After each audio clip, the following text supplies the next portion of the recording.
Hello, everyone. Welcome back to a brand new episode of the No Cell Roundtable. I am your host, Joe Monroe. As you can tell, I am out of breath because, well, when your wife comes home with the groceries right before the show starts, you got to help her out, or else, well, you're on the couch for a little while. But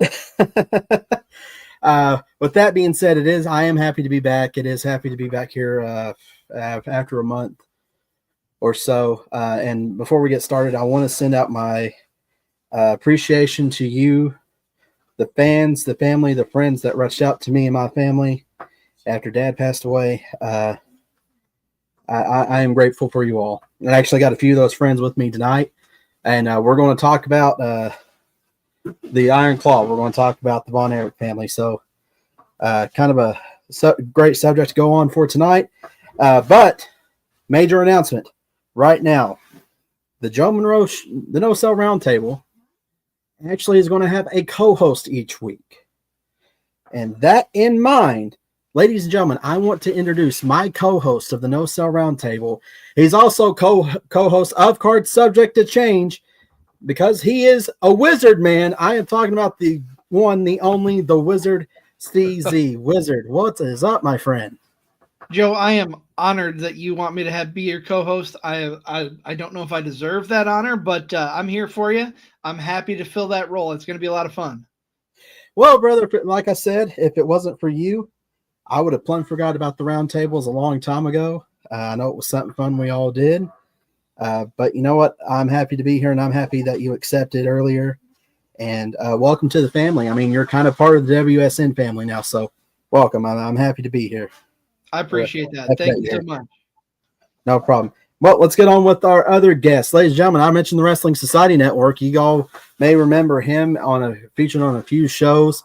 He is a Texas boy himself. Ladies and gentlemen, I am talking about the undefeated Rusty. Rusty, what is going on, brother? Living the dream, my friend. Living the dream. That's great, brother. Happy to be here. I know you're excited about this topic. Very excited. So with that being said, I want to bring on someone special. First time ever on the show. Ladies and gentlemen, straight out of Maine. Wow, first guest out of Maine. I can't believe they know us out there. That's kind of... Oh, Crander Q. Okay, well, that explains it. All right, with that being said, ladies and gentlemen, please welcome the very lovely Meg. Meg, how are you doing today? Very well, thank you. Excited to be here. First time on the Monroe Show. Yeah, thank you for accepting. And Crander was like, ask her. She'll come on. Just trust me. I'm like... Something about these podcastings, man. I'm addicted to them. I love doing them. They're fun. And, you know, like I tell people, I'm just a girl from Maine that loves wrestling and loves talking about wrestling. So if I have the opportunity to do it, I'm going to jump on it. Well, you're also bringing a point of view that I want on the show. You actually run the women's division up in Maine at your promotion. Do you want to go ahead and tell the guest a little bit about the folks about that for a little bit? Yeah, absolutely. My name is Meg Lavelle. I am the voice of Maine Premier Wrestling. And I'm also one of the head representatives of our women's division that is newly up and coming. Our 1-year anniversary show is actually next month, March 15th. Yeah, a year. We made it. We survived, you know. We had a lot of folks, you know, saying like, oh, we'll see if it makes 4 months. You know what I mean? And look, here we are now. 1 year. We have booked some of the hottest names in the business. Tatanka was at our very first show. We recently just did a show at the end of January with WWE superstar Eugene. Oh, nice. He handed my husband his butt, and it was lovely. My husband's also a pro wrestler at Maine Premier Wrestling. But yeah, like I said, I'm just a girl from Maine that loves wrestling. And, you know, the fact that I have, like, you know, a grown-up job, but my fun job is doing the thing with Maine Premier Wrestling. And keeping Maine wrestling alive, you know, up here up north. Yeah, and for promoters, you know, one of promoters' point of view is definitely great for this episode because I can't wait to get your point of view on some things. But you know what? Since we have, you know, a promoter, we got to have a wrestler in here. I know I wrestle, but I got to bring back someone who's actually going to be in the Hall of Fame this year and someone who's a good friend of the show. And I know, Wizard, you know who I'm talking about. You all may know him as well if you watch the show. Ladies and gentlemen, let me welcome back my good friend, James Kendrick. What's going on, guys? Ladies. Hey. James, it's been a while. How are you, friend? Oh, I'm doing all right. Relaxing before, wrestling starts back up. So, Right, you got one next weekend, which is back with bullpen. So good luck yep, with that I one. got bullpen next weekend and I got Gnaw tomorrow. Nice. Getting those bookings. So, speaking of which, let's go ahead and let's get on into it. The Iron Claw. I mean, when I first seen this, I was like, okay, this is a film about wrestling, and it's a very great subject that some folks are even afraid to talk about because they believe in the Von Erich curse.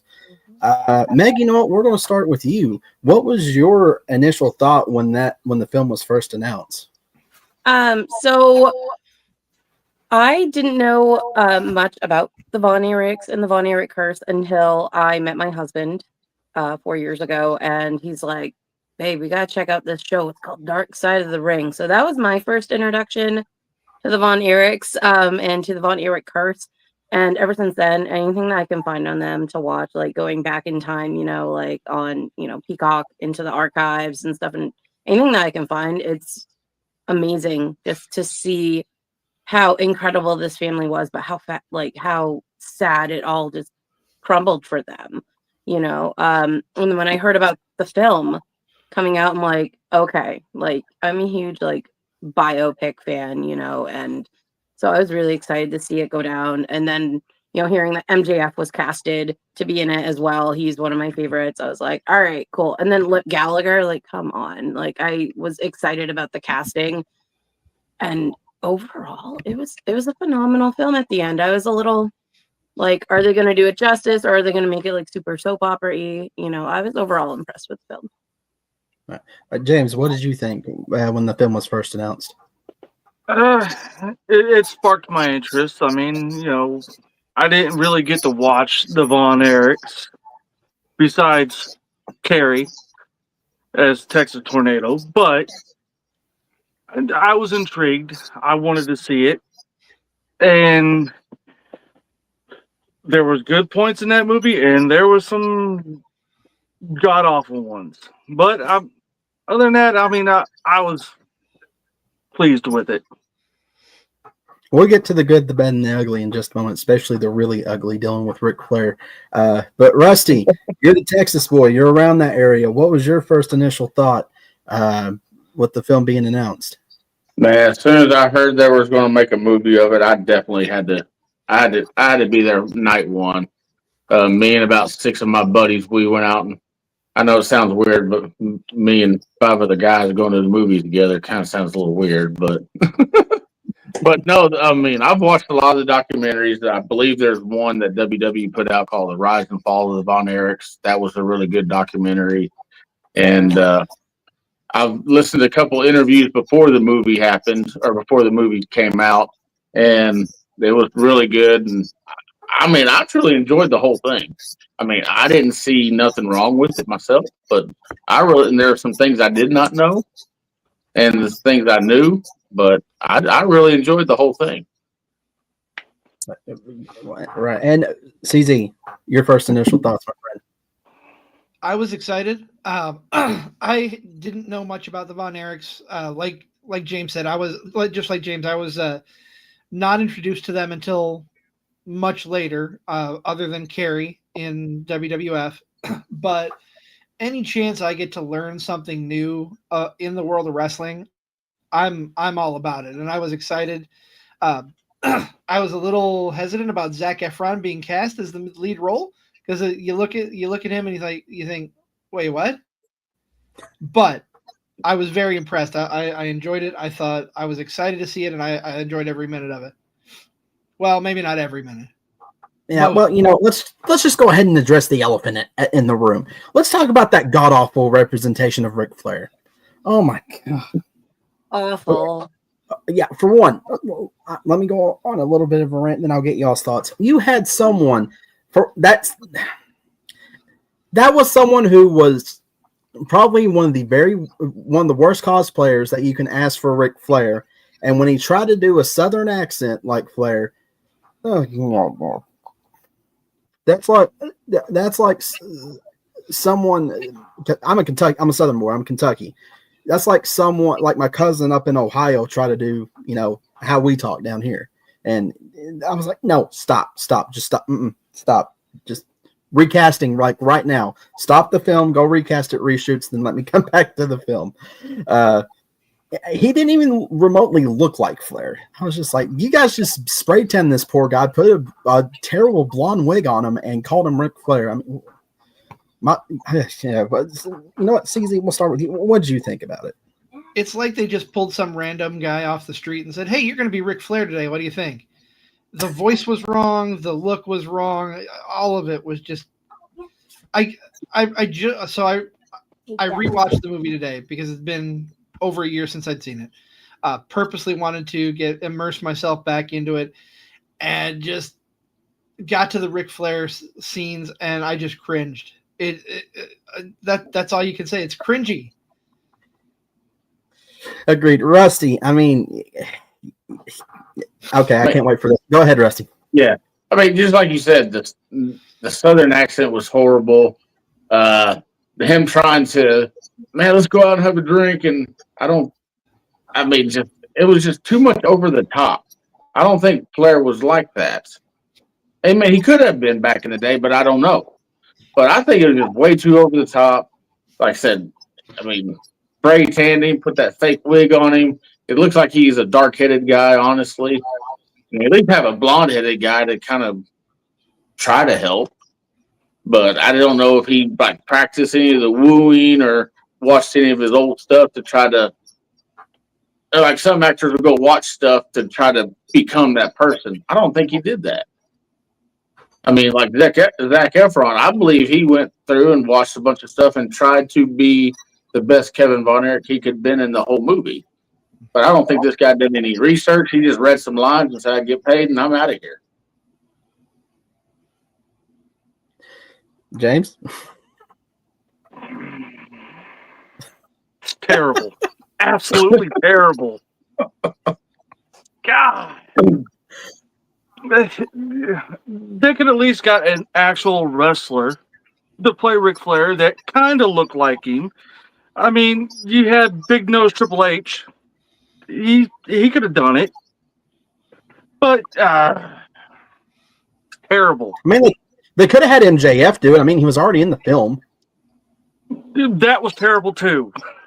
He played a fake Von Erich. I think they'd been better to pay Jay Lethal like MJF. He's a phenomenal wrestler.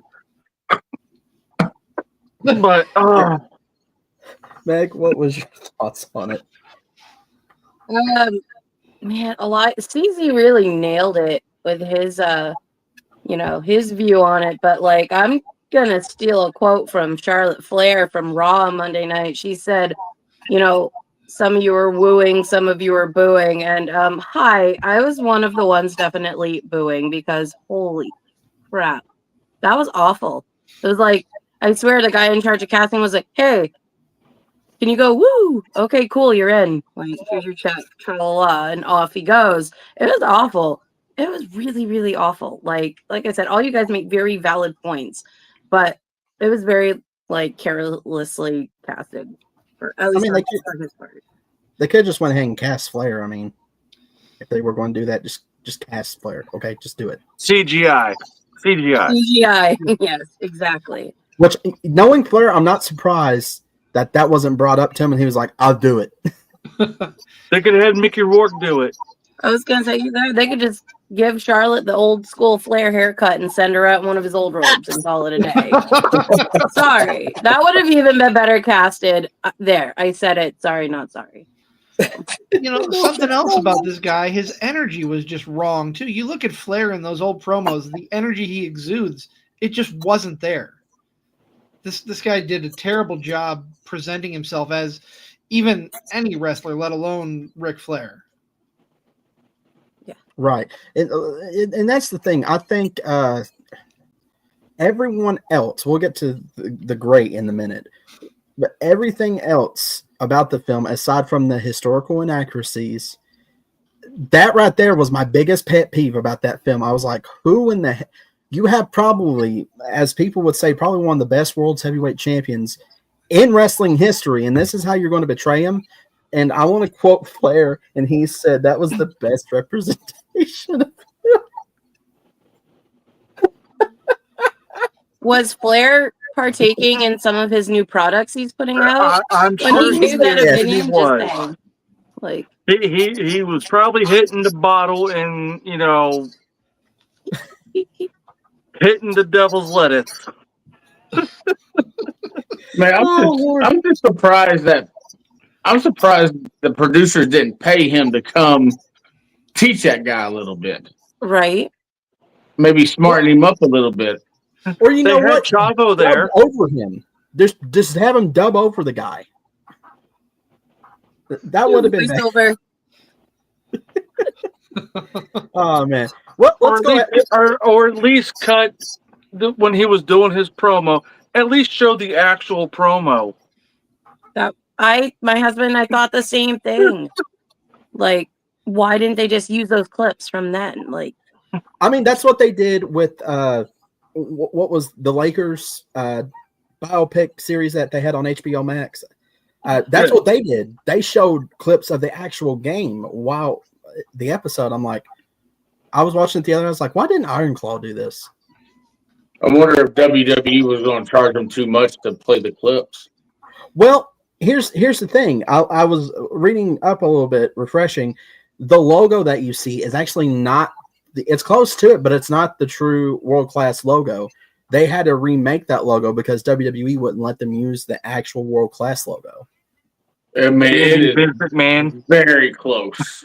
It is. It's extremely close. And James, it was Vince McMahon. I don't think Triple H, he'd been like, or Paul Levesque, he'd be like, yeah, go ahead. Do it. Yeah. You don't put me in the movie? No. Well, then you ain't going to use none of my stuff. Yeah, basically.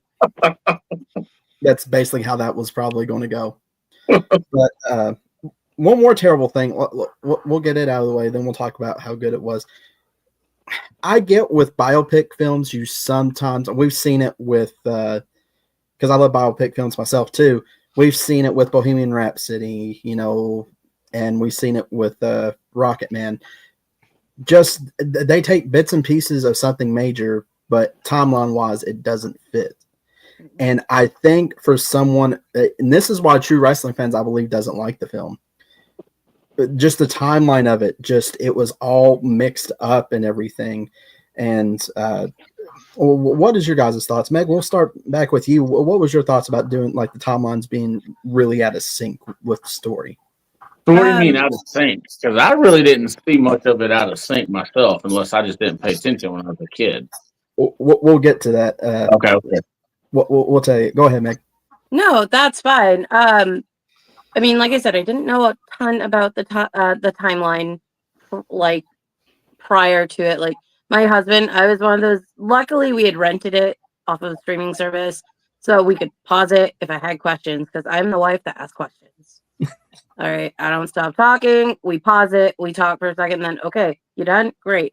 So, of course, I had a lot of questions about what was going on. I'm like, wait a minute. I'm like, because some of the things that we watched, I'm like, wait, didn't this happen first or what have you? So it was mildly confusing. However, I mean, it worked still. Like, it was still watchable. I didn't sit there and nitpick it apart a lot. I might have to go and rewatch it again after we're done talking about this. But like, I mean, the timelines it still worked, but I did see some slight like hiccups and stuff in some spots. Right, James. I think when they were doing the editing of the film, they just said, "Oh, we're just gonna copy paste here." But, I mean, some of it was good, but I feel like they kind of rushed a lot of it. Yeah. You didn't really get to see any of the Von Erichs and the Freebirds besides a 10-second clip. But, I think they either A, they were running out of money and they had to rush it, or they just didn't really care too much to get it right as far as timeline. So I don't know. Yeah. Well, Rusty, what do you think? Oh, go ahead, Like I Meg. said, Hang on. yeah, like I said, the timeline. Like I said, I was a kid growing up, and I liked how they used. They went and got the footage from a local news station here in the Dallas Fort Worth area when they showing the funeral procession of David through Dallas. That was actually Channel 8 news footage that they used. I'm glad they got that. But like I said, the timeline, I didn't see nothing wrong with it. Like I said, I might not pay attention when I was a kid, but I thought it was all pretty much in order, honestly. But mark me up if I'm wrong. Wizard. So there are two types of biopics in the world. There's the based on a true story and inspired by a true story. This was an inspired by. The biggest thing that wrestling asks us to do is to suspend our disbelief. And I look at it that way. You have to suspend disbelief. They're going to take some liberties because they're not retelling the exact story of the Von Erichs. It's loosely based on their life, and they did a good job. Much of it was accurate, but you've got to suspend that disbelief and realize that they're trying to tell the best story for the big screen that they can, and not necessarily tell the most accurate depiction of every single thing that happened. All right. Meg, did you have a comment? Sorry. So it's kind of a thought, really. Like, you mentioned that, maybe they didn't have enough funding, things seemed rushed. I don't know. I mean, do you possibly think, and forgive me if this is like breaking any rules or anything like that as far as topics on a podcast go, but do you think, because this was all happening, the filming of this was all happening during the whole Vince McMahon trial and everything like that, that whole ordeal when that all went to crap, we'll just say. Do you think maybe possibly they had to rush it because of like legal stuff that was happening? You know what I mean? Potentially, because like, what if he like, I don't know, wanted like certain rights to certain things or whatever? Like, I don't know. I could be completely wrong here, but like, No, I understand what you're saying. Like copyright issues, like especially with them going through a legal battle. I mean, that could be a big possibility. You had pretty big stars on this project as well. Like I said, you had oh my gosh, his name escapes me. I just call him Lip Gallagher because that's Yes. Okay. So like he had some big stuff going on. Like he had The Bear and another film or another series that he was filming at the same time or like about around the same time. So he had that scheduled there. And also you got to think about MJF and his contract with AEW. Was he given like a leave or in a certain amount of time? That like he only had a certain window to film whatever he had to film, which I know wasn't much. However, certain things I feel like James was saying was rushed or felt rushed, so I feel like we waited for this movie for freaking years though. And then like, I don't know. That's just me though. Yeah. I think they started filming during the pandemic. MJF's part got cut because he was supposed to talk and do a bunch of stuff, but he only had 10-second in-ring thing on it. But yeah, a lot of his stuff was cut out. Yeah, that you see him for like if you blink, you'll miss him type deal. And that's what I did the first time. That aggravated me so much because I was like, you have probably one of the best talkers in modern wrestling, and you don't give him a speaking part. But then again, they did give him the false Von Erich. So, but that's another pet peeve of mine, and I can understand this is probably due to rushing the story, or maybe Kevin didn't feel comfortable about it. But they didn't mention Chris at all. Chris Von Erich, the younger brother, that ended up passing away too. That right there, I was like, Chris in the Von Erich story. I think he's very crucial in that because he was literally the little brother. I mean, he was small. He was. I think there was something wrong with him. Didn't he have? He was sick, or he had brittle bones. Did he have brittle bones? Yeah, he had brittle bones. Mm-hmm. Yep. And I was like, he tried. I mean, he tried more than. Oh gosh, any other time I can name the Von Erichs off the top of my head. My granddad, Mike. Yeah, I think he was a little bit of a better wrestler than Mike. To be honest with you, given the fact of what all was stopping him. But what do you all think with Chris not being involved? Rusty, you know what? We'll start with you. You grew up around there. What did you think about that? So as I was watching, I'm like, hey, where's Chris at?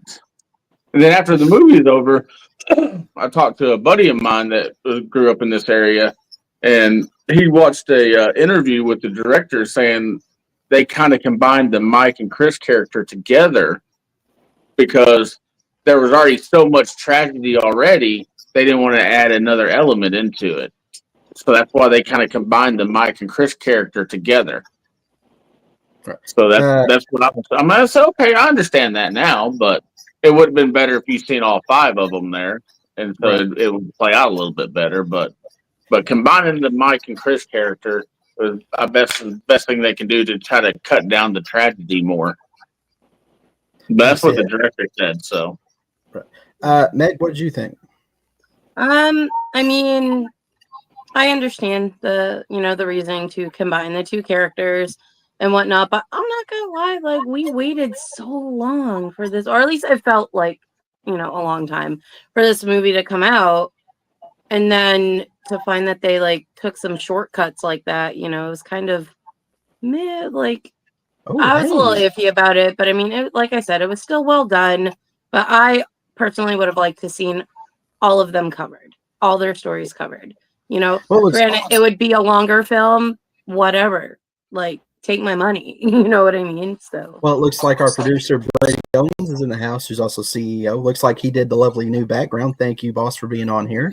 I know he's quietly in the background going, "Shut up, Joe, just go on with the show." But I gotta give a big shout out because he redesigned the No Sale Roundtable logo, and it looks freaking awesome. So thank you, Brady, for that. James, we'll go ahead and we'll start. We'll ask you the same question. Chris's uninvolvement with it, and like Rusty said, it was kind of like a mixture. Mike was like a mixture of him and Chris. So what do you think about that? I was okay with them not putting him in the movie, like character wise in the movie. I was okay with that. But the only thing that I seen of him was when I watched the World Class DVD, and they kind of talked about it, but they really didn't talk about it. I was okay with him not being mentioned, really. So, I mean, that was basically it. I mean, I was just okay with it. Wizard, what do you think? I kind of agree with James there. I was okay with it.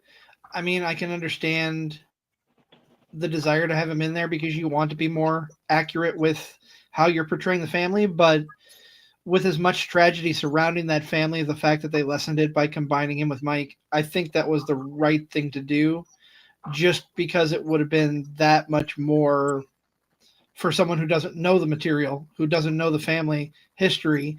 It would have been that much more heart-wrenching for them. And I think they wanted to save people that down. What's the word I'm looking for? The downwardness of him being in it. Right. All right. Well, Chris wasn't. He was in it quite a bit, but he in real life, but he really wasn't a prominent person in ring or on TV when it was on TV down here. Now they did do a show here in Mansfield at an old cowbell rodeo arena that now stands a high school, where they did have to call an ambulance for Chris because he got too drunk and got was it a liquor drunk or liquor poisoning or whatever. Mm-hmm. And so I was there at that show when all that happened. And a lot of people said, "Oh, he died." Well, he didn't die here. A lot of people said he did die here in Mansfield where I live, but he didn't. But he had to be ambulanced out because he drank too much and got liquor poisoned. Right. Well, we talked about, the bad and semi-bad. Let's talk about the good and the great. I mean, I think a lot of people want to pick on Jeremy Allen White for being too small to play Carrie. But in my opinion, I don't think you could have picked a better actor to play Carrie Von Erich. I think he just, and that just could be me being a shameless fan and Bear fan, knowing his past acting credits. But you had just, I felt like he was Carrie, even though a smaller stature, but still. Rusty, what did you think? Yeah, when they came out with the character, I go, man, Zac Efron's playing Kevin. To me, he was way too big because Kevin was a tall, lanky guy like David. Yep. But then when that Carrie character, I don't know the actor's name except Zac Efron. But when they came out with that Carrie character, I said, dude, that dude is short. They're at least almost the same height, really, but he was way shorter. Oh, yeah. And then with the Mike character, I mean, he wasn't redhead. Mike was almost kind of a redheadish kind of looking kid, and kind of tall and lanky. This guy was kind of short and stout, not really lanky. The only muscled up guy was Carey because of his Olympics and the discus throwing and stuff like that. But yeah, he was a little short. I mean, they tried to do the curly hair, which was way off. I mean, his hair is way too curly in the movie. I don't think his hair was really that curly in real life, honestly. So they always talk about it got nice flowing locks and a little wavy, but the curly hair was just too much. And I don't think he never wore a bandana a lot like he did in the movie. Now that was more. That was one of them. I think Chris. I remember Chris being the one more to wear the bandana than Carrie. Because we were talking about Chris earlier. Meg, what did you think? You mentioned you were a big fan of Jeremy Allen White. What did you think? I am also a Bear and Shameless fan myself. I honestly thought the three spot on. Well, okay. So I thought the gentleman that played, obviously Jeremy Allen White was amazing. He did. I know, I read up on some stuff because I like to read up on biopics, see how they're doing things and stuff. And he really did a lot of method acting, which is amazing. He, like you said, aside from his height, that was Carrie Von Erich. All right. And then I'm sorry, I can't look Zac Efron did an amazing acting job. Oh my God, all I saw was a super tan He-Man. That's literally all I could see was freaking He-Man. I know, sorry. I know my whatever comparisons are a bit off, but guess what? That's what makes me me. But seriously, all I saw was He-Man.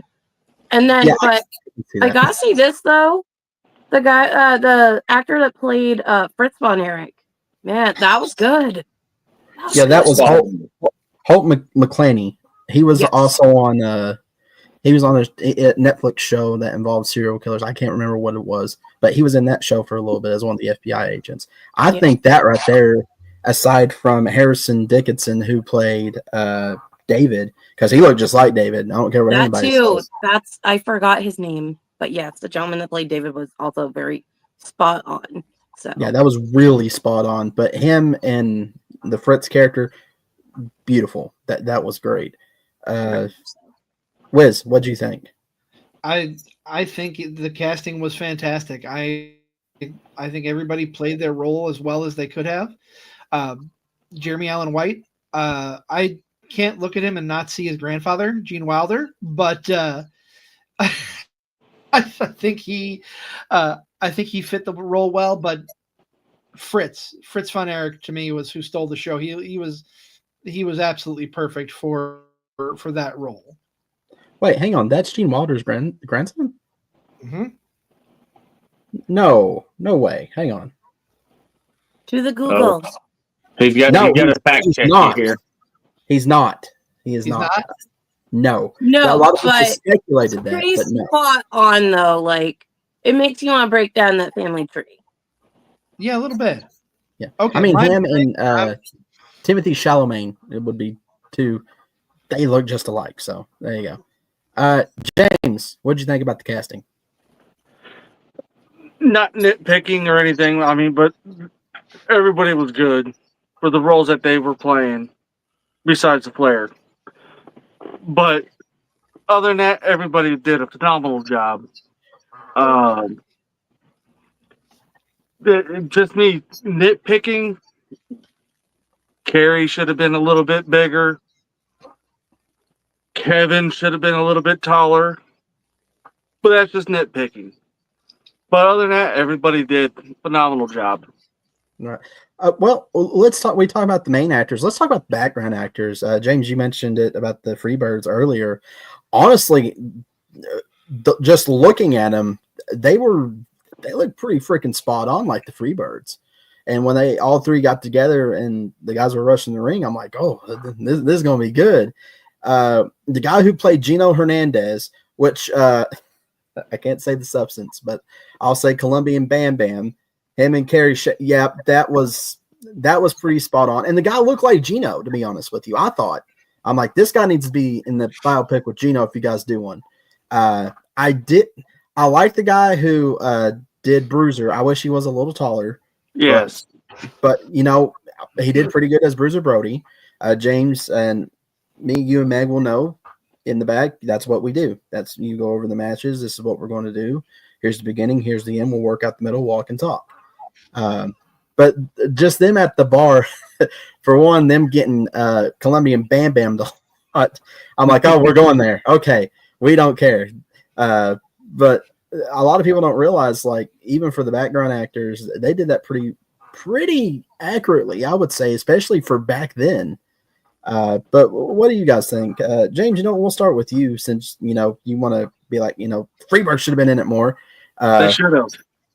Yeah. So what was your the background actors playing, the other, dare I say, stars, since, we're in the modern age. The hell with it. They're professional wrestlers, the other professional wrestlers that were featured in it. I think they did phenomenal. The guy that played Gordy, he's actually in the NWA. Mm-hmm. There we go. Thank you. Thank you, Brady. There's the comparison between the three Von Erich boys and Fritz. I mean, it's pretty close. Yeah. But everybody that they had come in and play, the background wrestlers or the supporting cast. Hell, you had Chavo Guerrero play the Sheik. I forgot about that. Yes, that is right. Yeah. I mean, I think they did I think they did pretty good on who they brought in. Now, hang on. I need to see, because Skandar Akbar was on there. Who played him? Hang on. I'll Google that. CZ, same question to you. What did you think about the background actors while I do some Googling here? Other than Flair, I think they were fantastic. Shout out to the gentleman who played Harley Race. Was the spitting image of him. I would have liked to hear him talk a little more to see if he could pull off the Harley voice, but I think everybody was spot on. Obviously, with the exception of Flair, but we talked about that. I was very impressed with how they got people that looked the part of who they were playing.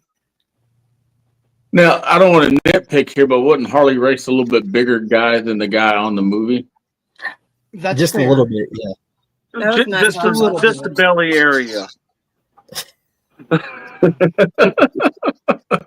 Well, Google's not pulling up to play that. But I know much about belly area. Well, Rusty, you spoke up. Go ahead. What did you think about the background actors? The background actors, like I said, besides Flair, was spot on accurate.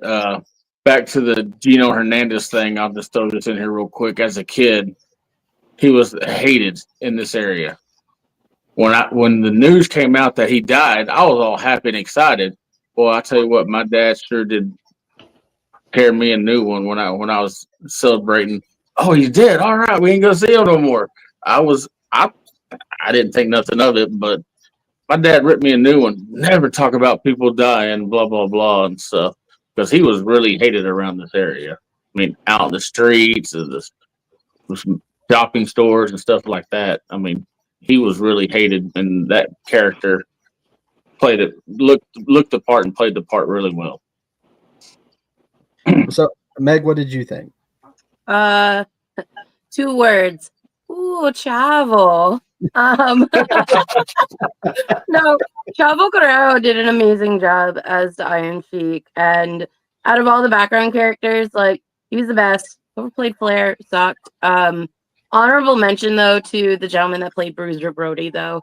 Like, that's a story that my husband and I both, that's a wrestler that my husband and I are both, that we both admire as well. Like, another one gotten way too soon. And I mean, we've heard, stories from like Tony Atlas is from up in our neck of the woods, and we worked a lot of shows with Mr. Atlas, and he's, he always has good bruiser stories to tell us, about times on the road and stuff. So the gentleman that played Bruiser Brody was really good, but yeah, Chavo really stole the cake for me though as the Sheik. So. You mentioned Tony Atlas. It's taking all I can not to do that freaking laugh. I didn't even know Chavo played the Sheik. Yeah. Honestly, I didn't know Chavo played the Sheik. Yeah. Well, my husband's like, oh, but you can't tell who Chavo Guerrero plays in this film. And I'm like, I grab my phone. He goes, no, Google. So I'm like, uh-oh. I'm like, okay, so I really got to pay attention. All right. And then all of a sudden I'm like, there he is. Like, so it was pretty good. But yeah, no, I love a good Tony Atlas impression. So that was really good. So. And with Chavo teaching these guys how to wrestle and take bumps was phenomenal. Yes. He said he could probably get a match out of Zac Efron. He's like, no kidding, I can get a match out of him. That's saying something. So. Yeah.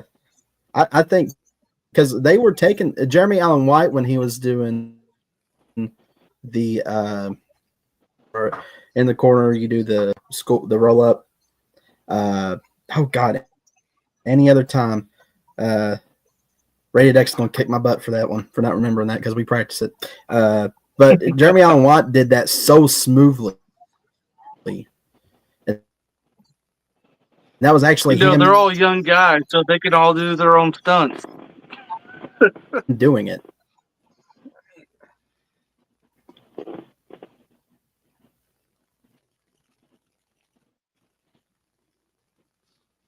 But okay, there we go. Okay. Yeah, sorry about that. Don't know what happened there. But yeah, I mean, just that them actually doing the moves, I thought that speaks high praise to everyone involved. Because at least half of us in here know that's not an easy thing to do. Nope. That's not an easy thing to get into. They should have had James be in the movie, but hey, whatever. I got who they could have had play Flair. Carrie Morton. Who? Yes. Oh my God. Perfect. That little punk would have been good, wouldn't he? Yeah. Speaking of which, we mentioned Gino. I'm surprised they didn't have anyone play Chris Adams, Gentleman Chris Adams, in that movie. At least background wise. Because Chris Adams was a big part of World Class down here with the Von Erichs. And I'm surprised there was no Chris Adams. Was it? I mean, it's been a while since I've seen it, but I don't think Chris Adams was mentioned at all in there. Nope. I don't think so either. Because I was rewatching it today. I was like, there's no Gentleman Chris Adams. I think if they really wanted to focus on a territory to do biopics of, you might as well just stay in World Class for a little bit. I mean, because World Class stretched from Texas to Oklahoma up to Missouri. So, I mean, it was a big territory. Commander Q would have been a good choice for Chris. I think, yeah. Anyways, well, that leads me to Dave Wade Barrett. He'd been a perfect Chris Adams. well, that comes up with one of my second to last question. Who would you all like to see a biopic of out of World Class? You know what? We'll go down the line here. CZ, you're the co-host. Who would you like to see? Oh, you would come to me first. Sorry. I really don't have a good answer there. Honestly, you want me to come back? I got one. I might not have a good answer if you come back to me. Well, it's kind of two. The Missing Link Oh, or The Great Kabuki. oh, okay. Neither one was actually mentioned in the film either. Nope. Meg, I see you had was pointing like I got one. Oh no, I was pointing like that's a good point. Like I'm with CZ. I'm drawing a blank here, and I'm like, but you did mention, James did mention the Great Kabuki though, and I'm just like, okay, I forgot about that. So like, that wouldn't be a horrible one to see. So You want me to come back to you a little later? See who we can. yeah, let my memory go jogging here for a second. Like I can't believe I'm drawing blanks right now. Rusty, who would you like to see? I mean, there's a lot of them. I mean, before Ultimate Warrior went to WWE, he was called the Dingo Warrior here in Dallas. It's same gimmick. Gentleman Chris Adams. There's a tag team called the Simpsons. I don't know if y'all know anything about them, but Yep. I mean, the Simpsons were a really good tag team here in the Dallas-Fort Worth area. And then, like I said, with you said Kabuki, and I'm drawing a blank now. The black guy with the moon on his belly. Oh, Kamala. Kamala. Mala. I mean, Kamala started down here, and with his handler and everything. I mean, those are a bunch of ones. I mean, I'd really like to see the Simpson brothers, honestly. We may get you on another round. I think they started the tag team division down here really good. Right. Okay, Meg or CZ, do you all got one yet? So I'm gonna steal one from the comments. I think I know there's been a lot done on his story, but I wouldn't mind seeing something done on Bruiser Brody. I honestly think that would make for a good and entertaining film. Yeah, especially him coming from football into wrestling. That would be pretty cool. Yeah. Now, you talking about world-class people, or are you talking about anybody? Because I saw that comment that said Hammer the Valentine and Eddie Guerrero, and they really weren't featured here in Dallas. Right. Rick I Rude. think, yeah, I think they kind of misunderstood it, but they brought up Brody. I think Brody would be, oh, God. That's the one I'd have to go with, to be honest with you. So. That one would be another hard one to watch. Rick Rude. Yes. Rick Rude. Oh, my, yes. Rick Rude would be a great one. But Buddy Roberts. Yep. Just by himself. Fixate the Freebirds in general would be great. Just hire the guys that did the Freebirds and played the Freebirds in the film. Just get those guys back. Well, I think there's only two left: is Garvin and Michael Hayes. Oh God, Michael Hayes on a set. Could you imagine that? Well, this is how we did it. But hey, he can still sing Bad Street USA, though. No.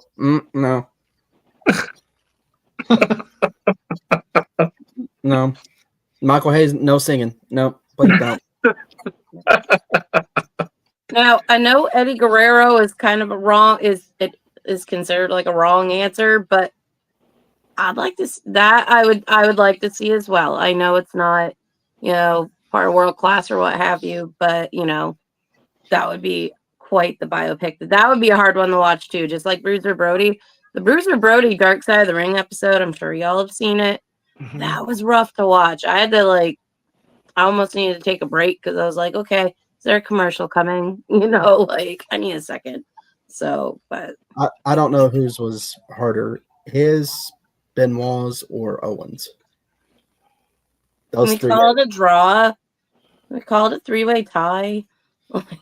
Those were pretty rough to watch on Dark Side. And China's also was that one. No, wait. China had the biography. My bad. That's that a one good was one. That was rough. That one I needed to take a break from, in between, just be like, hold on. But also that's the first female wrestler I had ever seen ever. And that's what got me hooked on wrestling, was seeing her. 'Cause I'm like, all right, I like that. She's not a blonde Barbie. She's, tough old brunette lady. I'm like, okay, cool. I'm hooked. But yes, I digress. So Well, last question before we get off here. All in all, the biopic, would you recommend it? Kind of a two-part. Would you recommend it as a great film, but also a great representation of the wrestling business itself? You know what, Meg? We'll go ahead. We'll start with you. What do you think? I mean, my thought process when it comes to recommending films, especially about something that you're passionate about, like professional wrestling, how are you going to know you don't like it unless you try it? You know what I mean? I would highly recommend this movie for someone, interested in the world of wrestling. As far as what was the second part? Like promotion representation? Like like representing professional wrestling in general, like. Yeah, I mean, obviously, not a lot of folks respect kayfabe these days. I feel like kayfabe's a dying art. I mean, I still try to practice it as much as I can. My husband as well, but I mean, there's always room for improvement. I would still recommend it. I mean, as far as like, it's pretty decently represented for the most part. Like I said, there's always room though for improvement as far as that goes. CZ. It's funny you should ask that. I actually recommended my sister watch it just about an hour and a half ago. We were texting back and forth, and I said, if you want to watch a good movie, this is one. She's into wrestling, but on the fringes, if that makes sense. Wow. She used to be really big. She would go to a ton of ROH shows, but hasn't really been into it other than watching it with me when we're available to watch together. So I said, it's a tragedy, but it's a really good film. And I thought it was a really good representation, at least of how things were during the time that the story took place. James? Yeah, I would recommend it, honestly. It shows you the good and the bad of the professional wrestling business.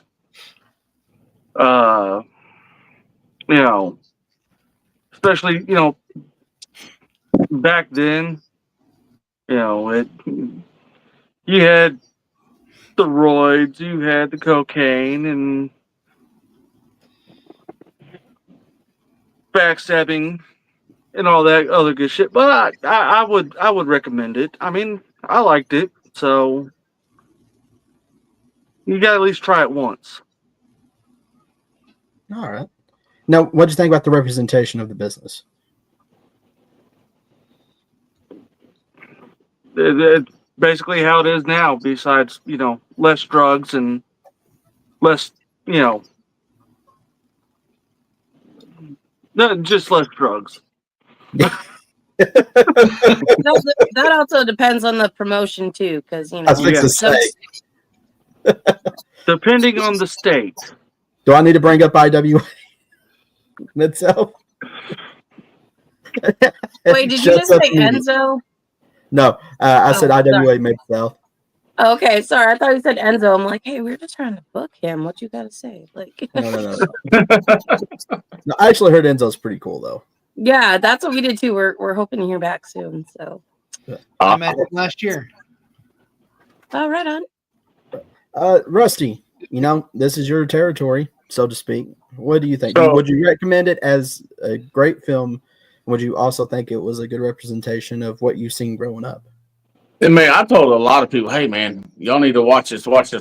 I mean, a couple buddies that went with me don't watch wrestling now, but they grew up with the Von Erichs, so they went and watched it with me. And I believe it represented this area well, but not professional wrestling altogether. Because I don't know how the other territories ran. But like I said, hey, Fritz was all, hey, money, money, money. And then that's the way it was. And the only two things I didn't like, the outside of the sportatorium looked a whole lot smaller, but when they showed the inside, it looked identical to the inside of the sportatorium. I mean, to me, the building looked a little smaller than I remember, but I mean, I was a kid. It was giant, but the inside of it with that one single rope around coming down, they didn't play. I didn't think they got the rights. They didn't play that. I can't think of I'm not a rock person, but the main theme to the Von Erichs Thunder was Tom Sawyer by Rush. And so, but every time, like I said, they played it at the Hall of Fame when Kevin Von Erich and his family was inducted, but they didn't play that. And I'm like, really? come on, we need that music to bring us back into it. But if my mom was still alive, I would have had her watch it, because when we went to a show and live, she stopped watching professional wrestling from then on. Oh wow. She watched it every week on TV, but when we went to the live show, it took her out. And she never watched it ever since. But if she was still here, I would have made sure she would have watched it. And I try to recommend it the best I can, because I enjoyed it. Other than a couple of towards the ending, I'm like on the edge of my seat. No. Like when Fritz came in, where's dinner at? I'm saying, no, don't tell me you're going to hit on her. I'm like, no, don't do that. But thank God it didn't happen. But it had me thinking that he was going to beat on his wife because she didn't have dinner ready for him when he came in towards the end. Well, I'm still kind of jealous you actually got to go to the sportatorium. Yeah. It was awesome. It was hot, no AC, but it was hot. We had big old fans at the top blowing air in from the outside. And that's about it. Well, I think that about wraps it up talking about the Iron Claw. I think, CZ, next week, I think we're going to continue this. We're going to stay in world class for a little bit. I think we're actually just going to go ahead and go through the true history of the Von Erich family. That's something I've been wanting to do for the show for a long time. If you all can make it, let me know. I would love to have every single one of you all back on. We'll probably have another guest on. But CZ, what are you up to at Card Subject to Change? We are so I am currently partnering on occasion with a friend of ours from the podcast. His name is Zach Takis over at Shotgun Wrestling Radio. We have been doing a handful of live broadcasts before shows at the venue. We're doing another one a week from tomorrow. It'll be at 6 o'clock Central Time on our Facebook page. We've got a Midwest wrestler by the name of Jackson King coming on Sunday. I'm excited to pick his brain because last September he wasn't in a match with him, but got to share the ring with the Boogeyman and got to eat some worms. So I want to hear that story. I got to hear that story. Well, I mean, you're friends with the guy who also thinks he's a cat, but I digress. I like JT energy. But Rusty, what do you think, brother? What are you up to? Tell the folks what you're up to with WSN. Well, we're WSN on Monday nights. I co-host a show with 3 other guys called Watch Along, where we just watch videos and we comment about it, have some yucks and fun. Joe was on it with us this past week. We watched a video about a guy's collection of wrestling figures, and he showed us around everything, what all they meant to him. But I'm hanging around the Facebook page, just checking things out, and then watching any of the indie stuff that gets put on there, and always watching the Lowdown and Bear's Thoughts and B&B show where they can interview independent wrestlers, promote other indie shows and stuff like that. And I'm going to try to help do some interviews and maybe help Bear out or Brady out, and maybe I can do an interview and throw it up to somebody and they can post it and try to get some indie people out there and get them seen. Meg, tell the folks a little bit what you all got going on up in Maine. Well, up in Maine, we're getting ready to have our 1-year anniversary show with Maine Premier Wrestling. We have chosen not to book any former WWE superstars for this show because we want to make it all about local Maine talent. We are having our first ever women's championship match where we crown our first ever women's champion. I'm super excited about that because it is going to be a fatal 4-way main event match for the women's title, and that just means the world to me because I'm all about strong women in wrestling.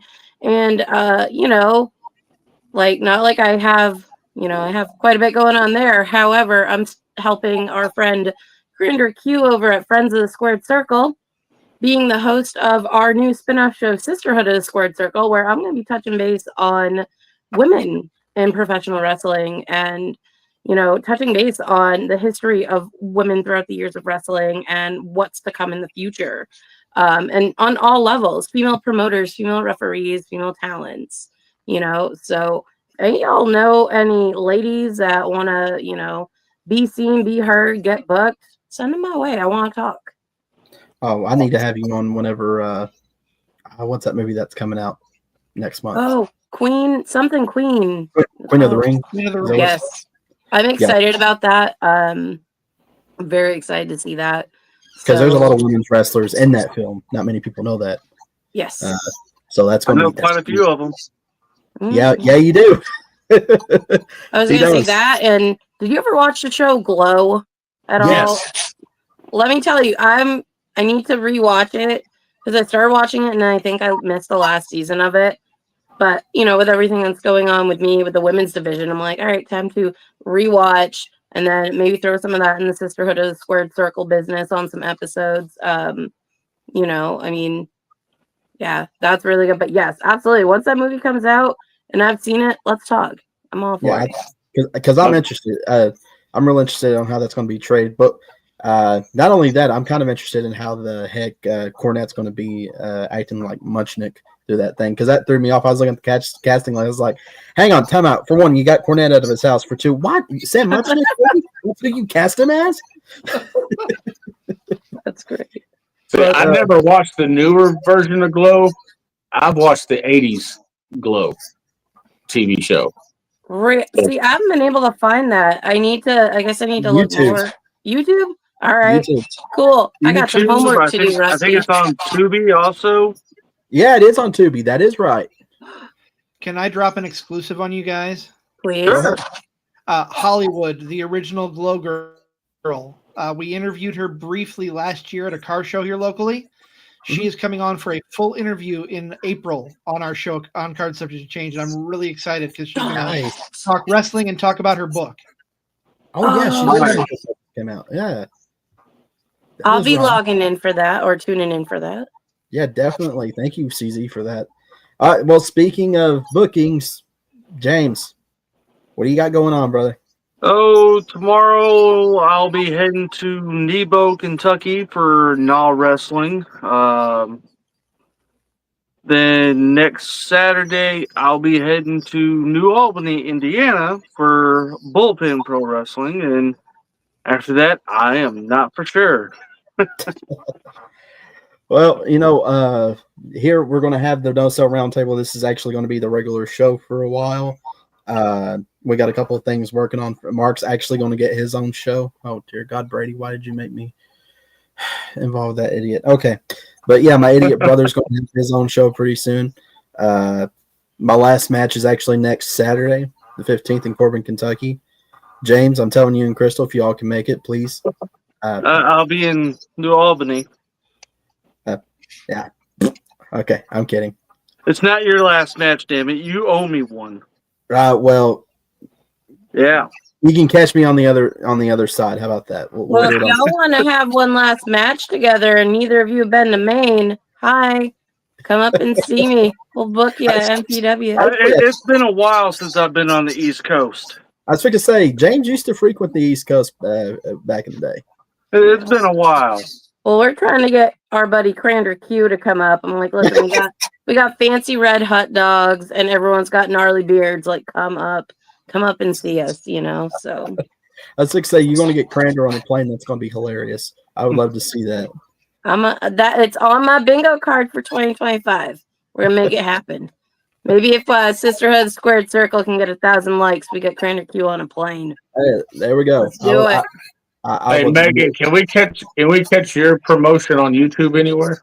You can actually Main Premier Wrestling. If you want to touch base with me, like after we go off the air here, I'll totally send you our links and whatnot. But we're pretty easy to find on Facebook. So, and we actually just uploaded. This last show that we had in January on the 24th, we had Eugene, but the show before that, Mr. Anderson.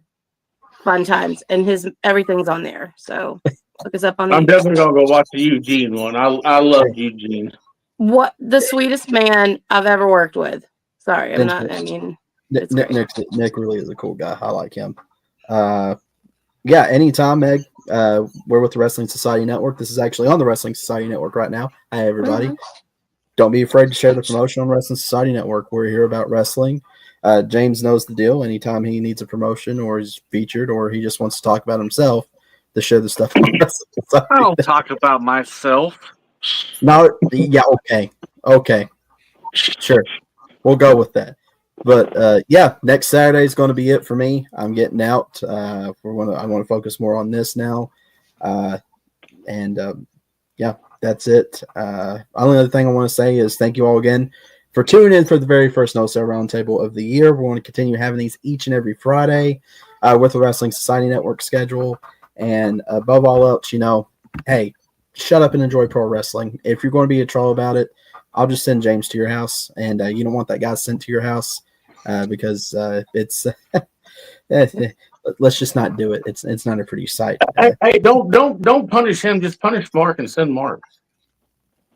Actually, that would be more of a punishment. You got a good point. I'll just send Mark to your house and he can tell you anything about professional wrestling and you have to sit there and enjoy it. God, that's my personal hell. Anyways, let's go ahead and get on. Folks, thank you all for tuning in. We will see you next week where we're going to talk about the Von Erich family. Until next time, catch you later.